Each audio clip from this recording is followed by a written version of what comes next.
We are live. All right, cool.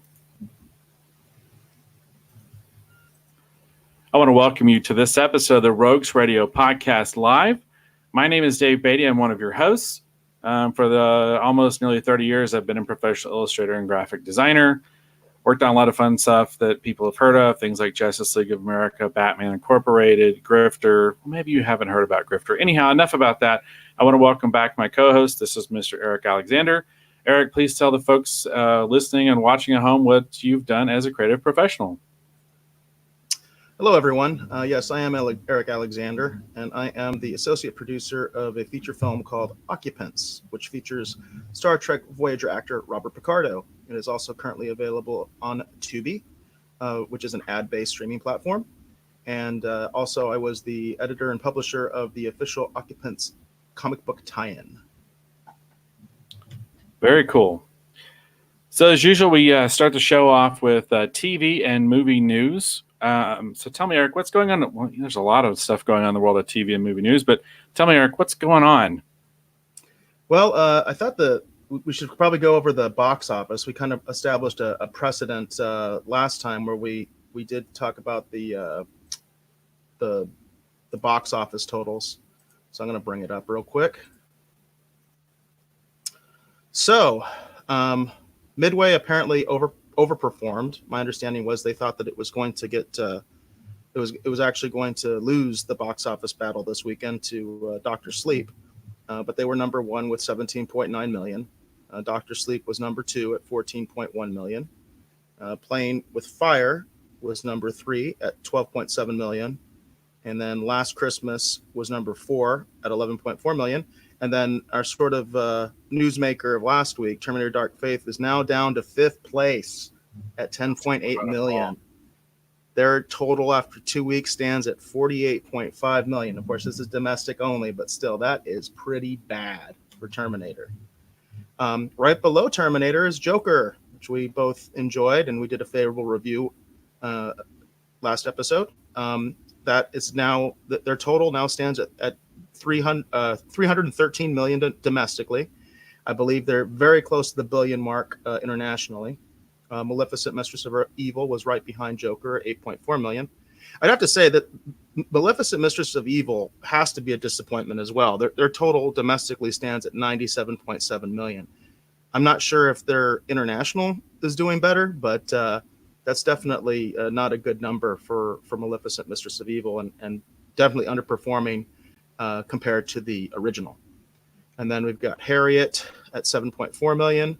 Their total stands at 23.6 million. Zombieland Double Tap was another kind of it just didn't gain any traction, it seems like. I own the first Zombieland movie. I'm not sure have you seen the first Zombieland, Dave? Yeah, I do. We used to own it. I think we sold it in a yard sale, but we used to own it. So I love that intro. That intro is one of the coolest things in cinema to me, like bar none. The way that the characters interact with the graphics at the beginning of the movie. Right. I love that scene, and the way that it's all slowed down. Like, honestly, it gives me chills just thinking about it. But this movie didn't grab me with the trailers or anything, and I didn't go see it. And apparently, most of America felt the same way. Zombieland Double Tap is number 9 this week, and their box office total domestically stands at 66.6 million. That's funny, huh? 666. So, yeah. Bad luck for them. And then the Addams Family, they're cruising there at the end at 91.4 million. So, be interesting to see if they actually hit that 100 million mark domestically. Now, my understanding is you did see Midway this weekend. Is that correct? I did see Midway. I quite enjoyed it. I talked to some. I do a. I'm in the middle of playing. It's going to take several years to finish, but I'm doing sort of Risk on steroids. What is it? A War in Europe, the strategy game. And I have some friends who play it with me, and it's totally World War II. It's very super technical and all this kind of stuff, and it's kind of fun. It's War in Europe. War in Europe. Yeah, it's like a big, complicated strategy game thing.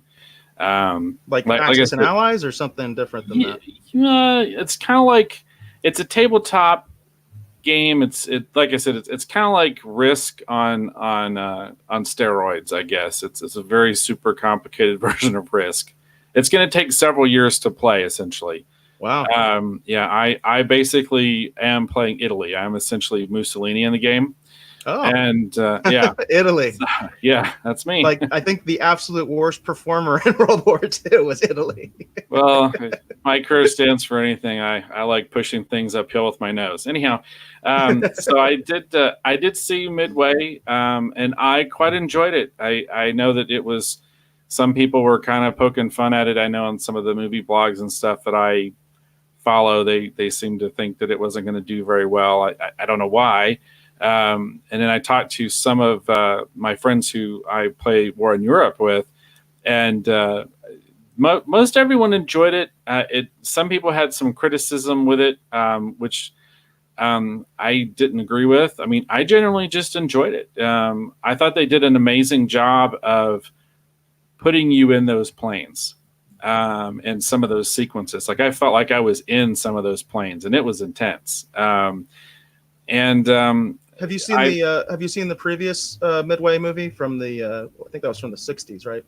Yes, I've seen it. It's been a long time. I remember enjoying it as a kid, but it didn't really click with me because it seemed to be a little, I don't know. I might have been too young when I saw it because it was a long time ago when I saw it, and I saw it on TV, you know. But I really enjoyed Midway. I quite enjoyed it, and I found myself actually because I think it was it a couple episodes back we were talking about Poe Dameron and how they told us that Poe Dameron was going to be this maverick Top Gun fighter pilot kind of guy.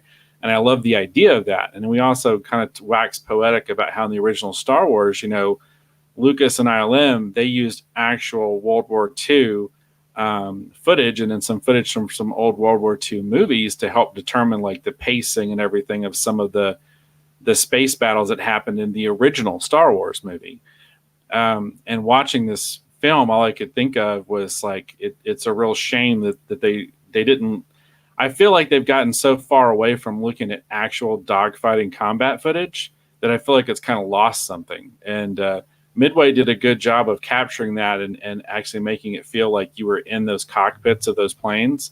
So I thoroughly enjoyed it. And all I could think of is like it's a shame that I feel like some of the Star Wars stuff they're not looking at.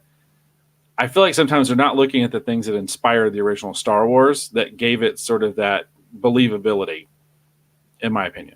Yeah, I think we had that discussion previously. It's always been my understanding that George Lucas based the Death Star run on actual World War II fighter footage. And of course, in The Force Awakens, it feels like to me that the Star Killer base run is based on the Death Star run. And if people follow my logic here, it's too disconnected from the source material.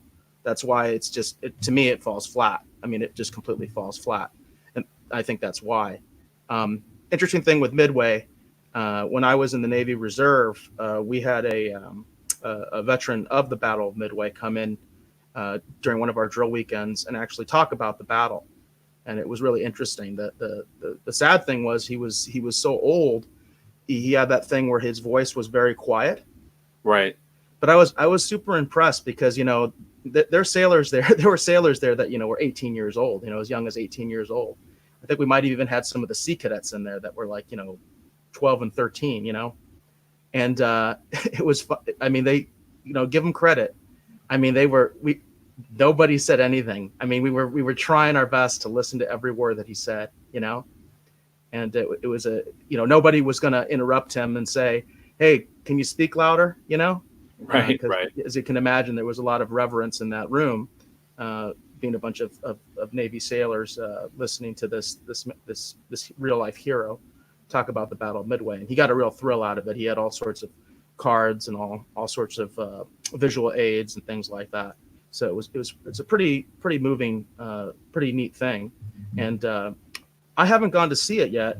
The thing for me, and you can tell me what you think, in the trailers, I wasn't really digging the CGI. Did you have any issues with the CGI? I didn't. I honestly didn't. I Okay. mean, there was a couple of scenes. It's weird. It's like once you're in the planes and you're in the air, or you're on the ships and you're on the water, I feel like it works pretty well. I mean, for me, um, the only time I felt like you could tell it was CGI was when they were on land and they were looking towards the water. It was a weird thing. It was like that was when it felt like there was a disconnect. But to be honest, I mean, overall, I just really enjoyed the film. I didn't question a lot of the CGI.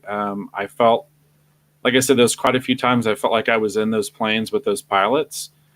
You can tell, there, like I said, there's a couple scenes where you can definitely tell, but at the same point, they would have had so many quote unquote vintage planes in the air to try and do some of this stuff. And I don't know how they would have done anything with Well, those aircraft carriers. that's what they did in the original Midway movie. Right. The original Midway movie, they had real ships, real planes, all that stuff. There was no CGI Right. back then. No, So I know. it's one of the reasons that's personally that movie was very powerful for me as a kid. I still remember the torpedo bomber run. Do they show that in this version? The Yeah, they do. torpedo They do. bombers that get blown away and killed. Yeah. Yeah, they do. That is just so dramatic to me. Almost makes me want to well up when you think about what those guys went through, because they were just obliterated. Right. But yeah, I'll never forget that scene. It almost traumatized me as a child. So because I just was like, wow, So Well, and that's the thing that for me that gave this film a lot more heft and significance too was, we were essentially watching it on, Veterans Day weekend. The fact that there are a lot of actual real historical heroes, like in the movie, like it's all based off of real stuff. And like I said, I remember seeing the Midway when I was a kid, but it was a long time ago. But I don't know how well they would have been able to. I mean, I don't know. I'm just not sure the way they made this movie, if they could have done it with actual planes and ships, because to be honest, it really does feel like they're trying to put you in the cockpit right. of these planes and have you go along on the mission with them and kind of live it too. I feel like that was definitely a goal of what they were trying to do with the film. And for me, it worked. I mean, other people, I can't speak for everyone, but, the biggest complaint I got from one of my friends I played War in Europe with was and I guess this is a bit of a spoiler, but they don't really show you exactly what happens with the Yorktown. It's kind of just like it's kind of mentioned and you see it on fire off to the side. They don't actually show the attack on the Yorktown. I think it might have had something to do with runtime. And he was kind of disappointed in that. But other than that, he seemed like he enjoyed it. I mean, that's a big deal, That's a really big deal. So right. But I enjoyed it. My wife enjoyed it.